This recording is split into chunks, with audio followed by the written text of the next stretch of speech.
roll. Please welcome the filmmakers. Let's start with the producer, Hilla Medalia, and the directors, Loushy and Sivan.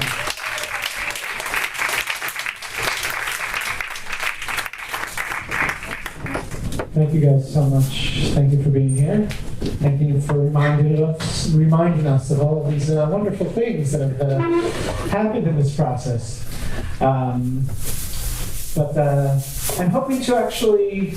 I've seen a Q&A after this film, and it often gets very political and loaded, as if you have all the answers. But I'd like to hear more about the film, so I'm going to ask those questions. We'll see where the audience goes after that. But I'd like to know where this started, why you wanted to make this film. What was the impetus? So our previous film, Censored Voices, was about 67 war. And Daniel also made a film about soldiers, about their service. And we said, wow, there's so many films about war. There is no even one film about peace or the lack of it. And because this question, of course, is attached to our present and our future, this film, it's not a historical film for us, even though it happened 25 years. It's our reality, it's our daily life, and most importantly, it's our future. Especially when you see Benjamin Netanyahu back there in '96, it feels so relevant for today. And we're still, in this longest conflict that has not been ended since 25 years ago. So it was a crucial question for us to ask why peace hasn't come yet. And then we came across Ron Kunzak's diary, which was so personal and told, this historic event from such a personal point of view. And then we found more diaries of Boris Levere and Abu Alai, and we said, okay, so this is the film. We're going to approach it through a very personal point of view, through the negotiators, through the story that hasn't been told yet, the behind-the-scenes story, and we're going to touch it from there. And one of the things that I find amazing about this film is really, I feel that it's an important film for Israel to see. Everybody knows the story in Israel. People lived it. But I don't think that people actually know it. So first of all, for Israel, actually it aired earlier this week, and we made it into a 3-part series. So they get the 3 hours, the long version and the more intense version. It's definitely, we made it for Israel and the audience as well, and it's very important. And also one of the things that we found out is that people think we know a lot about Oslo and what happened, but they actually don't. I mean, people criticize it from the right and from the left, but we feel there is actually a lack of knowledge, and as I like to say, a very short memory. I mean, just adding to that, like for most Israelis, Oslo is, it's like a synonym to terror attacks. That's what we know about Oslo. And for the Palestinians, Oslo is this dirty word that for them it's just a prolongation of the occupation, and that's it. And when we started, approaching it, we said, okay, so we'll dive into this agreement and we'll see how flawed it is. And as we started diving into it, we discovered that it wasn't so flawed. I mean, of course, it's not a perfect agreement. It had a lot of holes in it. It had a lot of optimism. Some of it was a bit delusional. But like the big thing that happened, and that's very important to remember when you look back at this time, is that Oslo was a declaration of the Israelis that they're not going for the greater Israel anymore. That dream is over. They're going to split the land. It doesn't matter now if they're going back to the 67 borders or not. They're not going to have the greater Israel. And the Palestinians did the same concessions. They said, we're not going to live on the greater Palestine. And for us, that was such a great step forward. That is really, for us, is inspirational. And, until now, people are still, coping with that decision. And what have been the reactions in Israel to the TV series? Have you gotten any strong feedback? So So of course it's volatile, like anything in Israel. A lot of people reacted very emotionally, some with great sadness, some with a lot of antagonism. How dare you promote that period? But I think for us the greatest success is we brought it a bit back to the debate. People now have to talk about it. Even if they saw the film and they have other opinions than us, they have to deal with it because people stop talking about peace in Israel. We were very fortunate, of course, that Haaretz gave us a lot of attention. And yeah, I think that in the past 4 elections, no party has said even, that they're going to bring peace. No party has said, that we are for a 2-state solution and we're going to do something about it. No, people are talking about the economy and about all of other issues. But the main issue, the conflict, has been the discourse. It's just gone, And for us, we felt while doing the series and with the PR after, that people looked at us like naive, like aliens that fell from the sky. You're talking about peace now? What peace has to do with anything with Israel? So I think that's why it's so important to bring this discourse back in the table and to say, okay, let's stop for a moment. Let's think about our future. Are we really comfortable with saying, and this is, most of the Israeli street, even the left, I think, would now say that, okay, yeah, we doesn't have a partner, we don't have a partner, and yeah, it will stay forever like this. We were living the status quo of the occupation, and it's actually okay, not a lot of many people have been killed, more or less. It's very convenient for everyone. So I think that this series, has brought back the discourse from, even if it's criticism from the left or from the right. It's a big subject that people has not been talking about, and we're glad to bring it back to the table. In some ways, the film actually shows how simple it can be, as complicated as it is. That it's really something that can turn around at any point and become a reality. I wanted to ask, through this process, first of all, I wanted to ask about the Palestinian side. There are Israeli filmmakers going into and interviewing Palestinians and getting them to speak frankly. Tell us about that process, how you got them to open up like that. So first of all, narrating a Palestinian narrative as Israeli Jews is something that is problematic as it's. I wish we could have done this film as a real collaboration with a Palestinian director. But sadly, it was our responsibility to tell this story. So we tried really to stay, as authentic to the diaries, and of course the interviews with the Palestinian side, bringing their side to it. And when we approached them, we were sure that all of these people, Abu Ala and Hanan Ashrawi and others, and Nabil Shat, of course, would just, they would just annihilate Oslo. They would say, oh, it's a terrible agreement, I can't believe we signed it, but they all stood very, very firmly for it. And we were actually surprised hearing people like Abu Ala saying, oh, Oslo was killed together with Rabin and not Oslo was a bad agreement, because they did feel that it moved forward. And although, it was a very biased agreement and Israel had the upper hand, they constantly moved forward. What I was personally surprised is that, during the Oslo talks, Rabin has de facto just froze the settlement buildings. And not many people know that because he would never commit to it, he never said it out loud.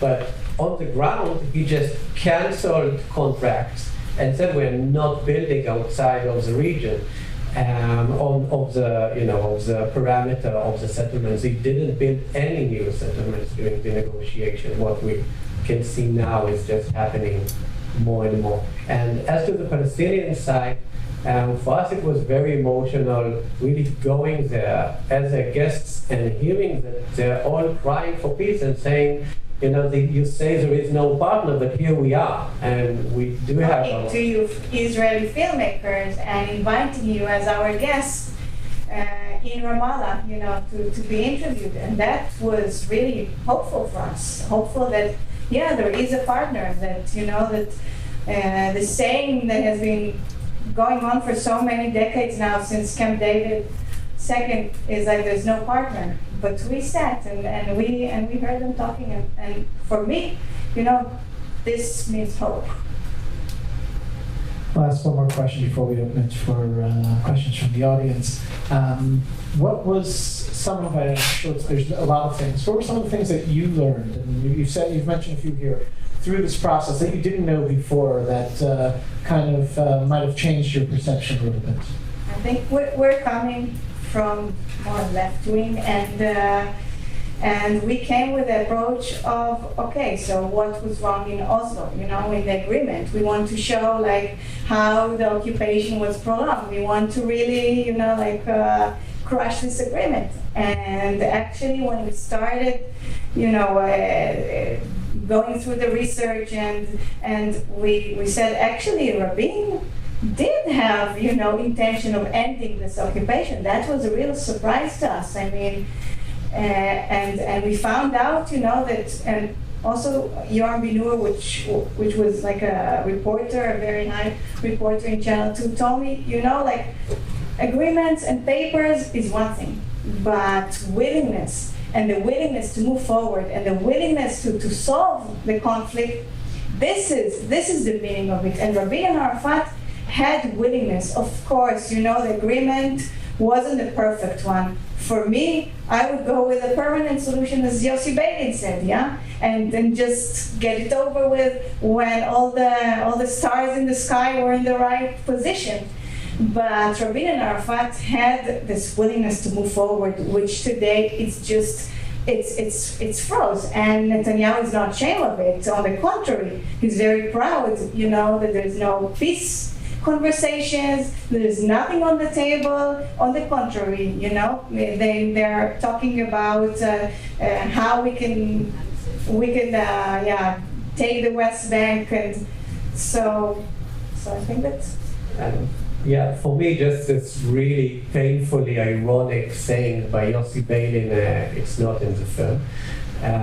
It's too provocative, but for me, what was really emotional is Yossi Beilin told us, when during the negotiations, we sat, all these generals and people in the war room, sitting with Rabin saying, what can go wrong?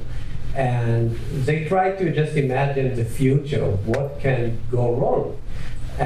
So they had two main assumptions. One fear was that the Palestinians, the barbarians, they might just kill off Arafat and he just might be assassinated because he's moving forward. And the second assumption was, we are signing this agreement with the PLO, but tomorrow can come Hamas or another movement and say, we're not going to honor this agreement. We're not the one who signed. And in the end of the day, what happened is Rabin was assassinated, and then came Netanyahu, and he said out proud, he said, I'm going to kill Oslo because it's a bad agreement and I haven't signed it. And he did that.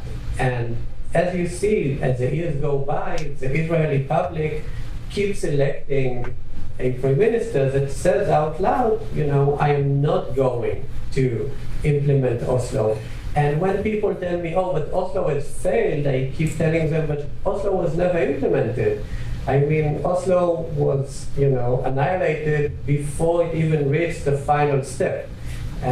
So for me, really, this is a very sad look at how, you see the worst in your enemies, but you can never imagine that about yourself. And I'll just say one quick thing, Sam, before we open it. But I think one of the incredible things that I discovered is that, when there were a lot of footage that we were looking, and one of the things that really struck me is that Actually, if you look at the footage of early 90s, before Oslo started, you'll see how the overall feeling was that there is no chance, it's not going to happen. If you were telling people on the street back then that there will be a peace or there will be negotiation, they wouldn't believe you. So I think this was a big surprise for me. And this is when I also find hope myself, because now when you are talking to people on the streets, you think it's not possible, and this is when I'm reminding myself that actually back then the feeling of not possible to make a change was even, or to go for peace was even stronger. I'm going to take this opportunity to remind everyone that HBO, I want to thank them again for the screening, and it's screening on September 13th, so spread the word. And let's see, someone's got their hand up already, and I will remind the audience that although this is a very emotional film, to ask your questions in a short and respectful way. As an Israeli who's been very involved in center-left politics, I think it's important to give credit where credit is due. The situation is impossible, it seems. But there is one person who has spoken repeatedly about peace and two states, and that's Tzipi Livni. So when you said there really wasn't anybody, I just wanted to throw that in. Let's cross our fingers for that. I thought it was a great film. I have one question regarding the famous footage where Netanyahu led a mock funeral for Prime Minister Rabin during his term, where the name Rabin was written on the coffin. I thought it was a very important footage, but I was wondering why it was not included in the movie. Because in effect, Netanyahu incited to assassinate Prime Minister Rabin. Yeah, I mean, for me, really, everybody was playing that game. I mean, I personally can't, just point his finger at Netanyahu and say, oh, he's the one who led to that murder. Because, to be frank, he was doing very well in the polls before Rabin was assassinated. And after Rabin was assassinated, he was doing very bad in the polls. So I personally, as Daniel, as a filmmaker, and you might disagree, and that's okay, I don't think he's the one who personally led to the assassination of Rabin. I do think that he's definitely the one that led to the assassination of Oslo and of the peace agreement. And for me, that's what the story, and I didn't want to just focus on that one theory because I really can't back it up 100%. And also, I think that the footage that we did bring from Netanyahu is unfamiliar footage. A lot of it, like the sentence that he says in the crowd, that the people are stronger than the government. For me, this sentence, does so much more chill than to see him in front of the coffin, because this is it. I mean, you're going to kill the peace process, and this was pain for me. This is the pain for me, to see him standing on the stage and saying those sentences. For me, it's crushing because he's my prime minister now, and those are your opinions. I mean, today, of course, he doesn't give interviews to the press. He's just tweeting and through Facebook. And I'm familiar here. Yeah. So to really see him on stage like that, it's painful. Where's the microphone? Up there. Could you explain a little more about the thinking of Shimon Peres in not pursuing the final stage of the Oslo Agreement after Peres was assassinated? It seemed to me, Rabin was assassinated. It would seem to me it would be a no-brainer the way that Johnson pursued civil rights after Kennedy was assassinated to extend his legacy. I just don't understand why. Yeah, so all I can say is it's just a tragedy. I mean, we were sitting in the editing room for 2 years just watching it and saying like, why? He decided, like it was, I won't go into it now because it's very long, but like just the pinpoints are, he really did some grave mistakes. One of them was not going immediately to election. The second was he just left the Palestinian negotiation and started a failed Syrian one. The third one is he started a new war. He was not a good prime minister in that year, and you can blame it on his grief. His heart was in the right place, but he made just terrible historic mistakes. So I can't explain it in a rational way. Thank you for the film. As far as intentionality to make peace, that's the only thing I thought was missing from the film. Arafat in 2000, with Barack and Clinton, didn't, to me, seem to answer the question whether he really had intentionality to make peace, because he had that chance, and I'm not sure it was the exact same agreement. It seemed to be 97% of the West Bank and division of Jerusalem, and he didn't step forward to make peace. So, I'm sorry, I wanted to look at it. But anyhow, just... We're a couple. No, take this. Go for it. Okay, so I shouted him so many times in the editing room. We shouted at each other, take this. I don't want to go now into the Camp David agreement, but just the simple points where Barack was not offering a solution for the refugees. It was a very bad period, and he did not offer a decent solution as to Jerusalem. He offered some other stuff, but for me, the bottom line is this film is not about Arafat, the great man. Arafat had a replacement, Abu Mazen, which agreed to the Yossi Beilin agenda. You do have other people now that want to make peace, and Israel didn't pursue that path. And I also think that we can learn from it, because I think that as times go by, and someone from Peace Now told me that as time goes by, every side gets more stronger in its position. There are less concessions that both sides are willing to go. So Barack didn't really offer Arafat everything.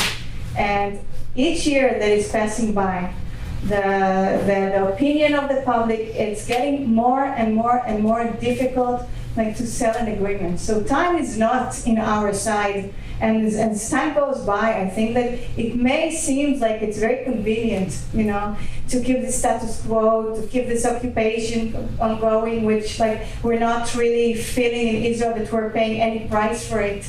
It's very convenient, but actually as times go by, we can see that any offer has been less and less and less good, because every side just stays in its own corner, and that's a shame. In one of our interviews in Israel, the reporter, I don't remember who wrote or said that, during Oslo, the London Accord seemed so great, and then, now we, if we have another agreement, probably we'll look back and say, had we signed Oslo, it would have been, had we implemented and go, it would have been much better.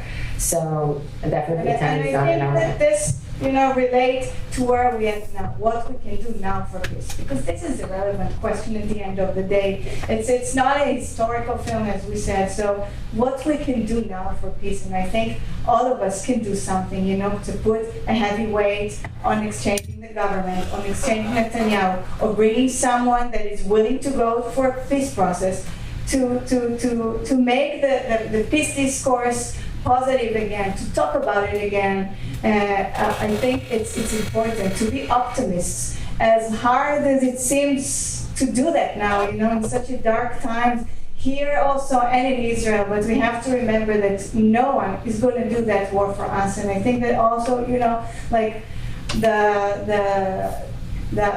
American Jewish here also, and we in Israel, this is our fight, everyone's fight, because, Israel, I think we can't afford to lose it. And this is a fight that we must do together.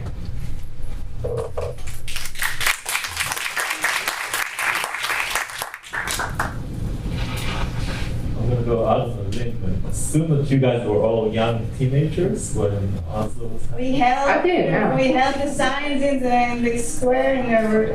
Okay, so can you tell a little bit about how you experienced it as teenagers and how it influenced your making of this film? I mean, when it was signed, I was in like 6th grade. It wasn't even being a teenager. Yeah, that's a yes. We've been. She was 2. No, we weren't. So anyhow, 14. so anyhow, I mean, it was really this crazy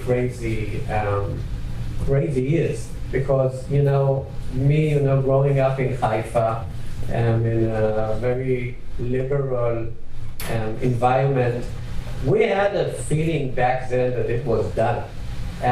Just to emphasize it, people throughout Israel had stickers saying the people are with the Golan, Ha'amim HaGolan.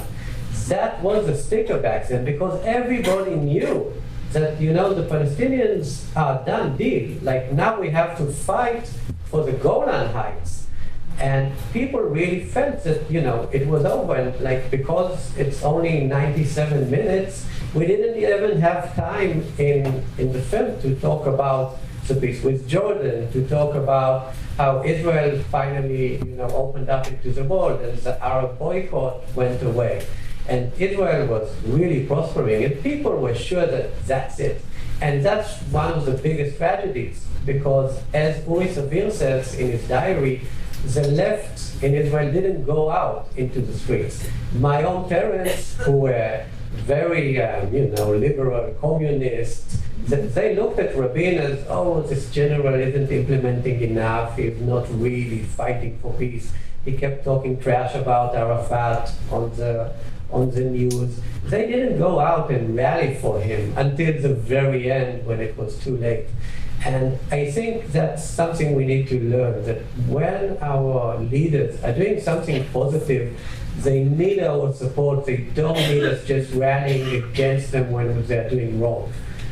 So that's something we can all learn, like, knowing how to back our leaders when they're going the right direction. And it still is an open wound, I think it still is an open wound for each one of the people we interviewed. When we got to the part of Rabin assassination, people cried, and I thought, that we talked in Israel so much about the subject, but still, and one of the interviewers just cried when we asked him about that. I think it's an open wound for many people in Israel. There's a question from a woman there. Thank you so much for making the film. I feel that when I go home tonight, I have a lot to think about. Now, you said that in thinking of the worst case scenario, the thought was Arafat will be killed. But I found it very striking, the scene where all the negotiators are sitting and they're watching the TV screen and how people are reacting negatively. And I can't help but ask, was there in the diaries any sort of reflection that, the Israelis are very angry about this, they won't actually support this, and possibly any danger for Rabin, or maybe that he wouldn't be reelected again? I don't know, I just feel like there must have been something in the diary. You will tell me. All the time. Also, the film has quotes in it, like also, I think it's Yossi Ron Pundak that says in the beginning, if it become out there, so Rabin government is going to fall in hours. That's why it was so secretive. And also afterwards, from Uri Savir diary, he says, like Rabin was so pessimist because no one really came forward and supported this. Like, it was there, but I think that they were like in a closed room, in the negotiation thing, and they really also did become good friends. Uri Savir and Abu Ala are good friends until today, until that day, and so much has happened since, That I do think that while sitting there in the room, they were a bit detached, of course. And I don't know if it's a good thing or a bad thing. I mean, I do think, that next time, like, you do have to think of how to make an agreement that also your neighbor can sell it to his people, and to be more sensitive to what the other needs in order for the agreement to pass in the people. And I think that this is also one of all those problems, that there wasn't enough sensitivity of really saying like how I'm going to sell and give the tools to Arafat or to Rabin to sell it better to these people. And just, a small story about the assassination itself. Because people, Yossi Beilin constantly thought, oh, that these riots, maybe stones, maybe roadblocks, that was like the extent of the imagination. Because back then people said, oh, this is not America. People don't just, assassinate the president. That was the perception. And like, when Yossi Beilin flew out to the US and he came back and Rabin was already assassinated, and what actually happened is he was touring here in the US and he was giving lectures about Oslo, and very proud lectures because it was after the Oslo B signing and it was like the peak of the agreement. And he was giving this lecture and in the crowd was his very good friend Amos Oz, the writer. And when they went outside, because they're very good friends, Yossi told him, look, Amos, like, we have a solution. Like, me and Abu Mazen signed it, and Amos was really interested. So, he went back to his hotel room, and they talked all the way about all of the details. And, they went back to the hotel room, opened the television, and saw that Rabin was attacked. Only a few hours later, it came on CNN that Rabin actually died from the attack. And they were both crying like children because they said like it's something that, was totally like out of the scope. It's something that they couldn't even imagine happening. Folks, I know there's a lot more to discuss, and thankfully the conversation will continue. I want to thank you.